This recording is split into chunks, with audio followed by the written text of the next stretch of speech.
আস্তে আস্তে আস্তে ওহো! ভারত এবং পাকিস্তানের মিসাইল আর ড্রোনের বিকট শব্দে কান পুরো জ্বালাপোড়া হয়ে যাচ্ছে। হ্যাঁ দর্শক, আপনারা ঠিকই শুনতেছেন।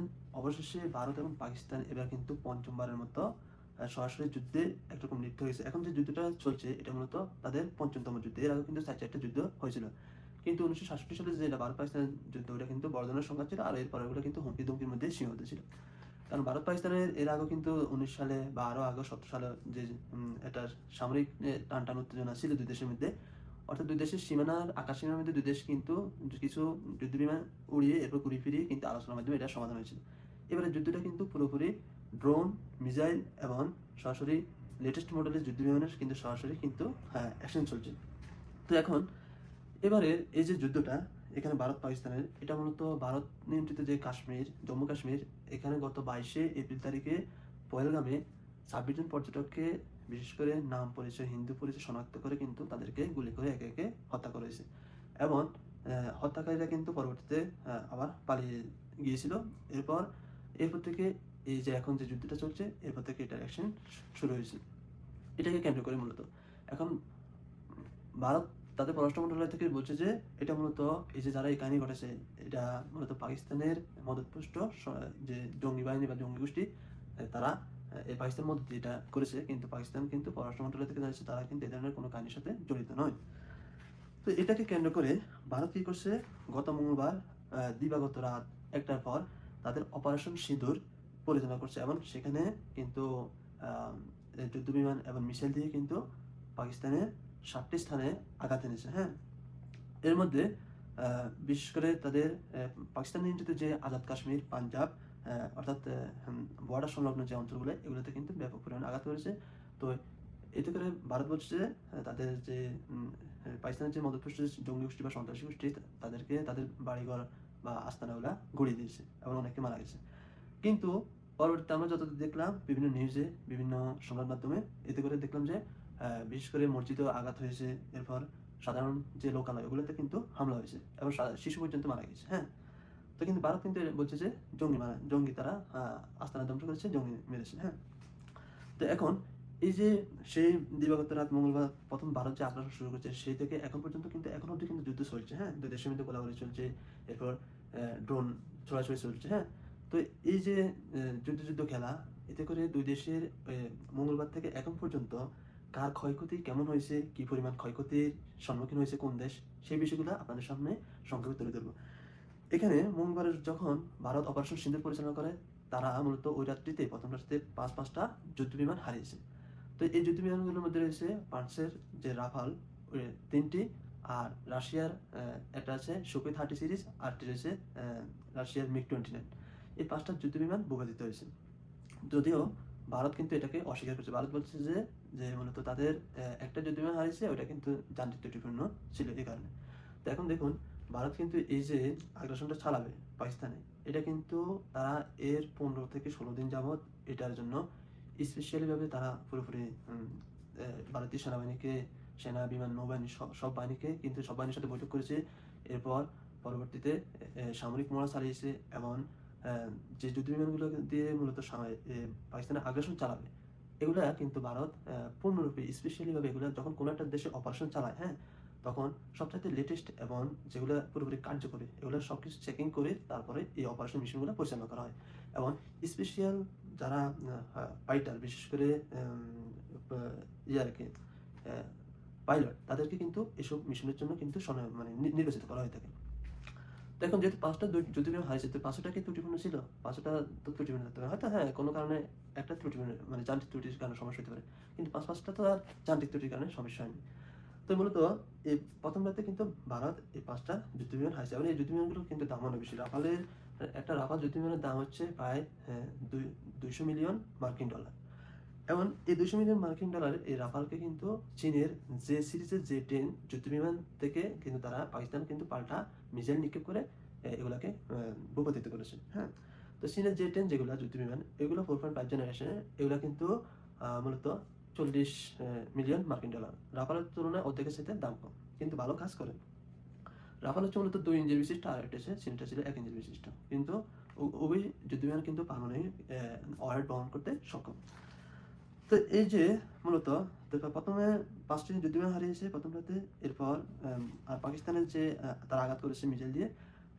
এরপর পাকিস্তানের মূলত ওই রাত্রিতে আপনার প্রায় ৩৬ জনের মতো মানুষ মারা গেছে আর ৫৭ জন আহত হয়েছে, হ্যাঁ? তো এই হচ্ছে বিষয়। আরেকটা হচ্ছে পরবর্তীতে পাকিস্তান কিন্তু এই যে হামলাটা চালিয়েছে ভারত, বিশেষ করে মঙ্গলবার দিবাগত রাত ১টার পর। এতে করে কিন্তু পাকিস্তান কিন্তু পূর্ব থেকে প্রস্তুতি গ্রহণ করেছিল এবং পাকিস্তানের সেনাবাহিনী পরবর্তীতে ভারতের যে সীমান্ত এরিয়া ওইখানে কিন্তু প্রচুর মোটার শেল এবং আর্টিলারি হামলা চালিয়েছে। বিশেষ করে ভারতীয় যে সেনা চৌকি এমনকি একটা ব্রিগেড সদর দপ্তর উড়িয়ে দিয়েছে। তো এটা ছিল আর কি এটা ছিল মূলত কিন্তু ওই দিন মঙ্গলবার রাতের কাহিনী। এরপর থেকে পরবর্তীতে কি করছে পাকিস্তান আবার কি করছে, তুর্কি ড্রোন বৃহস্পতিবার রাত এবং বৃহস্পতিবার এবং শুক্রবার রাত ৯টার পর থেকে তারা কিন্তু তুর্কি ড্রোন দিয়ে পাকিস্তান ইন্ডিয়াতে হামলা চালিয়েছে প্রায় ১৫টি শহরে। এর মধ্যে বিশেষ করে ভারত নিয়ন্ত্রিত যে জম্মু কাশ্মীর এবং পাঞ্জাব আর হচ্ছে রাজস্থান। এবং এই হামলাগুলো পরিচালনার পর রাশিয়ার তৈরি S-400 আকাশ প্রতিরক্ষা ব্যবস্থা দ্বারা কিন্তু অধিকাংশগুলোকে ভূপাতিত করার দাবি করেছে ভারতীয় গণমাধ্যম। তবে এখানে কোনো দেশে আকাশ প্রতিরক্ষা ব্যবস্থা কিন্তু 100% মিসাইল নিয়ন্ত্রণ করতে পারে না। একত্রে যদি ১০০ বা ১৫০ যদি মিসাইল ছুড়ে, হয়তো রাশিয়ার S-400 আকাশ প্রতিরক্ষা ব্যবস্থা অনেক ভালো, কিন্তু পুরো ১০০% এমনকি যে আয়রন ডোম যেটা আছে আকাশ প্রতিরক্ষা ব্যবস্থা ওটাও কিন্তু পারে না, হ্যাঁ? তো প্রায় 70% 80% মতো নিয়ন্ত্রণ করতে পারে, আর বাকিটা কিন্তু ঠিকই আঘাত এনেছে, হ্যাঁ? তো এই হচ্ছে বিষয়। এবং ভারত পাকিস্তানের এরপর থেকে সীমান্তে তীব্র গোলাগুলি হয়।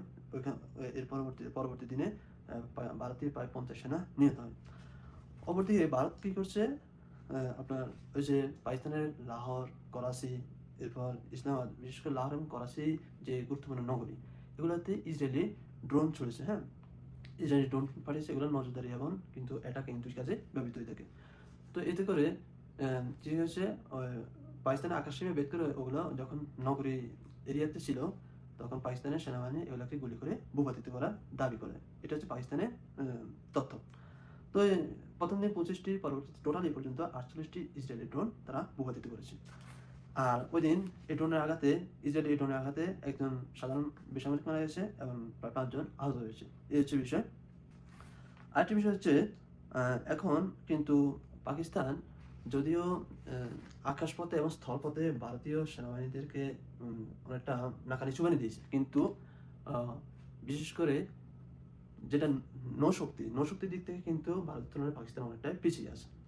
সেটা এখন ভারতের আরব সাগরে নিয়োজিত যে বিক্রম যুদ্ধজাহাজ এয়ারক্রাফট ক্যারিয়ার রয়েছে ওইখান থেকে ভারতীয় সেনাবাহিনী কি করছে, নৌবাহিনী তারা যুদ্ধবিমান এবং যুদ্ধবিমান থেকে উড্ডয়ন করে মিসাইল ছুড়েছে পাকিস্তানের এই যে করাচি বন্দর নগরীতে অবস্থিত পাকিস্তানের বিশেষ করে ওখানে সেনা ঘাঁটি রয়েছে, ওটাকে টার্গেট করে কিন্তু অনেকগুলো মিসাইল ছুড়েছে এবং যাকে মিসাইল ছুড়েছে।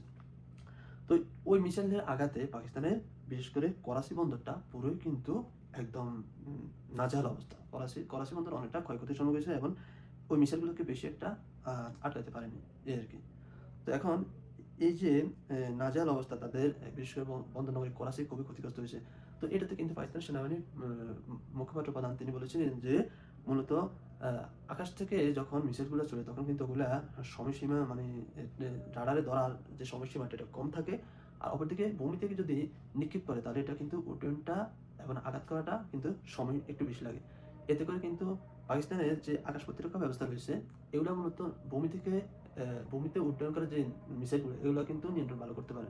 অপরদিকে আকাশ থেকে যেটা অ্যাটাকিং করে যে মিসাইলগুলো ওগুলো কিন্তু বেশি একটা পাকিস্তানের আকাশ প্রতিরক্ষা ব্যবস্থা এটাকে আটকাতে পারে না। এদিক থেকে পাকিস্তানের কিন্তু এই আকাশ প্রতিরক্ষা ব্যবস্থাটা কিন্তু দুর্বল রয়েছে, অর্থাৎ সব রকম ব্যবস্থা নেই, এই আর কি। এমনকি আজ সন্ধ্যার পরও পাকিস্তান যখন তাদের করাচি বন্দর ব্যাপক ক্ষয়ক্ষতি হলো, এরপর পাল্টা জবাবে পাকিস্তান আবার আজকে সন্ধ্যার পরে এখন যে রাত চলতেছে শনিবার রাত, হ্যাঁ? তো এই রাতে সন্ধ্যার পরে কিন্তু পাকিস্তান সে ভারতের জম্মু কাশ্মীরে বিশেষ করে সীমান্তবর্তী যে অঞ্চলগুলো এই কাশ্মীর অঞ্চলে ফের তুর্কি ড্রোন দিয়ে বিশেষ করে হামলা চালিয়েছে এবং এতে করে সেই ভারতের পুরো কাশ্মীর, এরপর রাজস্থান, পাঞ্জাব এগুলোতে জরুরি অবস্থা জারি করা হয়েছে এবং বিদ্যুৎ সংযোগ বিচ্ছিন্ন করা হয়েছে, নেটওয়ার্ক পুরোদমে বন্ধ করা হয়েছে। এই আর কি। তো এই হচ্ছে এখন পর্যন্ত অবস্থা। দুই দেশের ক্ষয়ক্ষতির পরিমাণ মোটামুটি যুদ্ধবিমানের দিক থেকে যদি আমরা বিবেচনা করি, এখানে ভারত কিন্তু অনেকটা ধরাশায়ী হয়েছে এবং স্থল যে সীমান্ত সংঘাত এক্ষেত্রেও কিন্তু ভারত অনেকটা পিছু উঠেছে।